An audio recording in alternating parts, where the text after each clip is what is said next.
Hi, everybody. Welcome to Christian Homestead. My name is Jared. I got an email from Anonymous, and I'm actually not going to read the subject line or the email because it is what I want to cover in the video. So thank you, Anonymous, for the email. They point to this article in the newsroom portion of the church website. Elder Quentin Cook concludes ministering tour in West Africa.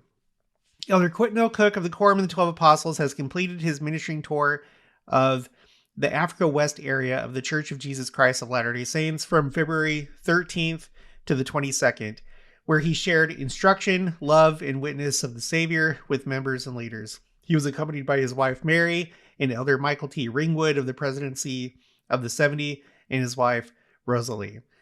So here he is right there. I didn't realize that they did lays, or I don't know if that's what they would call it there, but he has something like a lay around his neck. And then just this little part right here. I love it when this happens, and I'm so glad that Anonymous caught this because I would not have. I would have skipped this article. But this is really big, actually. I can't believe that they haven't made an article just about this. Elder Cook then explained the process of calling a missionary and indicated that in the week just previous to his visit in West Africa, the largest number of missionaries ever assigned in a single day in the history of the church were called. Oh my gosh. You guys, everything that has to do with missionary work right now is exploding. It is crazy what's going on with missionary work. Are you surprised that they haven't made an article about this? The largest number of missionaries ever assigned in a single day? And it's just like, this only takes up, this is just one sentence in this article that's mostly focused on his tour to West Africa. I mean, I don't know, maybe that number is going to be surpassed in the future. But I feel like it's a big deal. So what I want to do is take you to my spreadsheet called Timeline Missionary Work. This is now my newest item on this spreadsheet. I think it would be a good idea to review everything that we've seen, that I've taken note of on this spreadsheet. These are all things in column H that I think indicate a hastening of the work, and therefore that the second coming is sooner than later. That things are really heating up. Let's go to the very first item that I have on here. It's from 2002. There was the raising of the bar. And just in a nutshell, the church wanted to make sure that missionaries were going on their missions prepared, that they weren't sending out missionaries to be converted. They already needed to be converted before they went on a mission, and they needed to be worthy. The mission wasn't a time to repent or gain a testimony. And so I can't remember exactly what they did to ensure that. I think that just being interviewed to go on a mission, it was more intensive. It was really to make sure that you were actually ready and worthy. But that was kind of a big deal. So that was 2002, the raising of the bar. Now, I came across another new item that I just added as I was preparing this video. I asked Grok, I wanted to make sure that I had all the times that the church had lowered the mission age. And according to what Grok was able to find, I just said just start from 1980. I didn't want to go too far back. I may do that some other time. But I was just like, from 1980 onward, how many times has the church lowered the mission age? And it said only 2 times. October 6th of 2012. And then this most recent one, November 21st of 2025. So shortly after President Oaks became president of the church. Those are the only 2 times since 1980. Now, the new thing that I've added to the spreadsheet is this. We're going to go to this newsroom article, Church Lowers Missionary Service Age. Now, this is from October 6, 2012. Remember, the thing that I just added goes back to 2002. Well, in this article, it clarifies, we'll just start right here. Quote, "We are thrilled by this morning's exciting announcement by President Thomas S. Monson," Elder Russell M. Nelson of the Quorum of the 12 Apostles said at a press conference following the announcement. Interestingly, he himself would become president of the church right after President Monson. He referred to a mural in the room that illustrates Jesus Christ's instruction to his apostles to preach to all the world.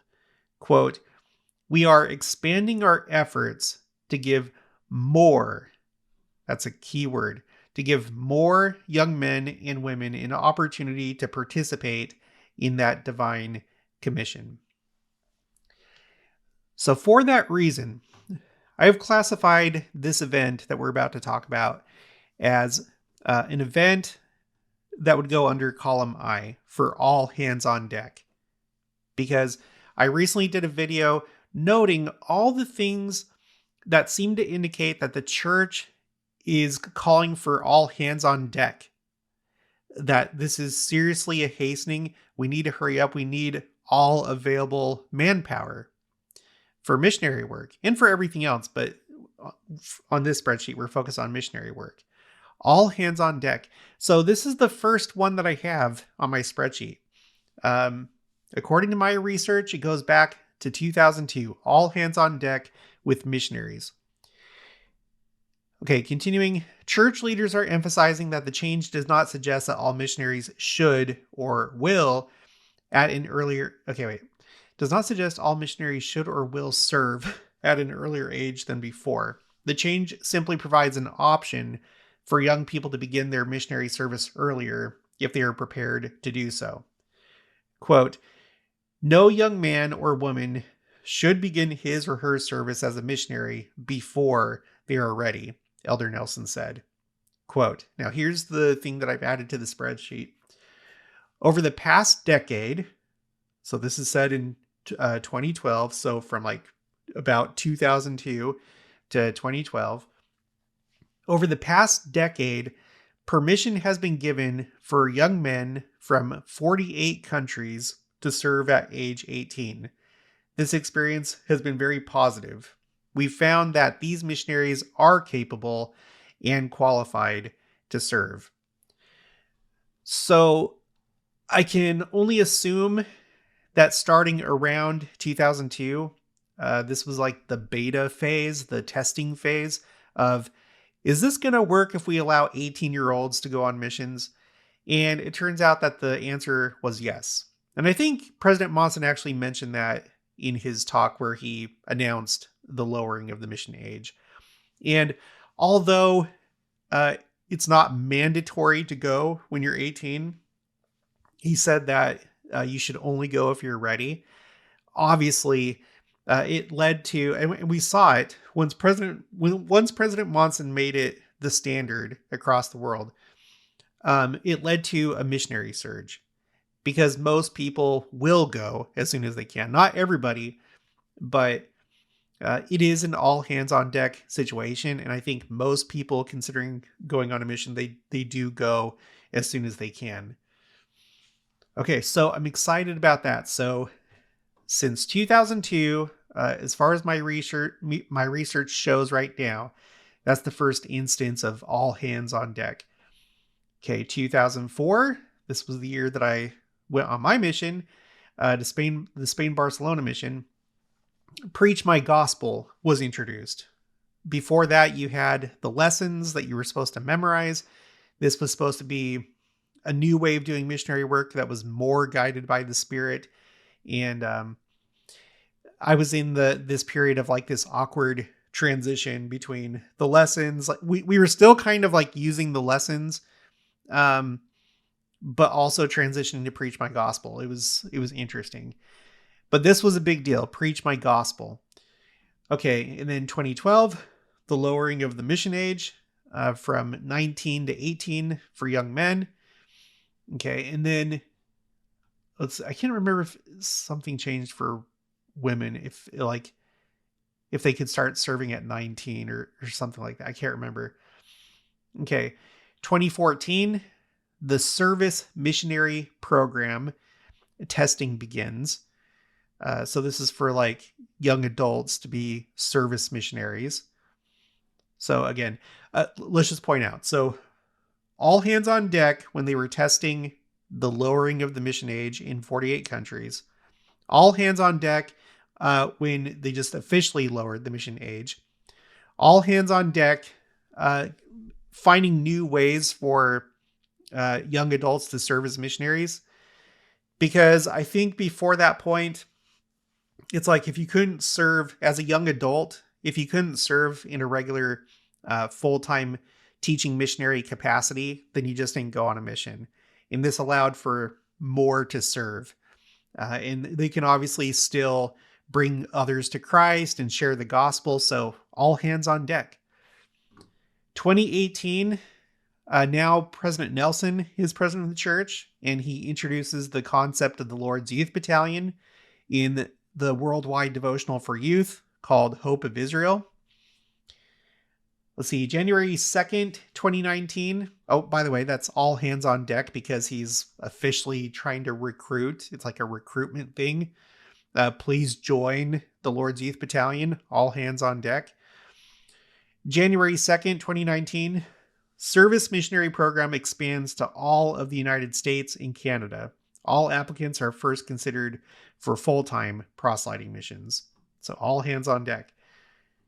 May 6, 2021. Based on area presidency direction and approval, eligible members of the church anywhere in the world may now be considered for a senior service mission, according to a letter from the first presidency. Previously, senior service mission assignments were only available to those living in the United States, Canada, and a limited number of other areas. All hands on deck worldwide. Okay. 2022. I need to clarify this. I think it was the April 2022 General Conference. President Nelson made his request for more missionaries, and many other speakers in their talks talked about missionary work and the need for more missionaries. All hands on deck. 2023, the second edition of Preach My Gospel was introduced. 2024, the creation of 36 new missions, bringing the total to 450. At that point in 2024, that was the highest number in the history of the church, 450 missions. November 1st, 2024, single men 40 and over can now serve as senior missionaries. All hands on deck. Now, you'll have to let me know, before this point, had it always been senior couples? Was there ever an instance where, say, someone in their 50s, 60s could serve as a single senior service missionary, or had it always been couples? Is this the first time that you could serve as a senior missionary as someone who's single? Let me know. That I might have to do more research into that. Okay, and now October 24th, 2025, President Oaks is now president of the church. And we already covered this, but the mission age, oh yeah, there we go, 19. I had that question earlier. Okay, so mission age lowered from 19 to 18 for women. All hands on deck. And then we have this item that we're covering in this video. This is stunning to me. This is a milestone. It's an indication as to where we're at and where the church is going. The largest number of missionaries ever assigned in a single day. And of course, I'm sure that this record will be broken as we move forward. Maybe that's why they didn't do an article about it, because maybe, it's going to keep happening over the next few months. And maybe every month from here on out, we're going to have record-breaking days of, the assignment of missionaries. Who knows? But, okay. And then we have two things coming up in July. Number one, the Utah Salt Lake City Temple Square mission is going to be discontinued. And this is also what I believe is an all hands on deck event, because you're still going to have sister missionaries at Temple Square, but they're only going to serve, I think, like a few months at Temple Square. And the rest of the time, they're going to be serving in a regular full-time, like a regular proselyting mission in the surrounding area. So basically, they'll be called to a regular mission, and then they may be tapped to serve a few months at Temple Square. So it just frees up. It makes it so that you have more missionaries actually teaching in a proselyting capacity while still manning Temple Square. So all hands on deck. And then I'm really excited about this. July 1st, we're going to see the creation of 55 new missions compared to the 36 new missions back in 2024. So now this is going to be the highest number in the history of the church, for a total of 506 missions worldwide. And I always have to say it, I'm excited because there's going to be one here in the Kansas City area. Previously we had, Previously we had the Missouri Independence Mission, and now we're going to have the Missouri Kansas City Mission. That's going to be created from the Independence Mission. So 55 new missions. And that's the last item that I have on this spreadsheet. So thank you, Anonymous, for pointing this out. I really don't think I would have seen this myself. If any of you come across things like that, that would be good for this spreadsheet or any of the other things that I track, please send me an email. You can also leave a comment, and I can't get to everybody's email and comments. But if you're able to, please do so. And then if I make a video, I'll let you know. All right, well, that's going to be it for this one. I'll talk to you guys later.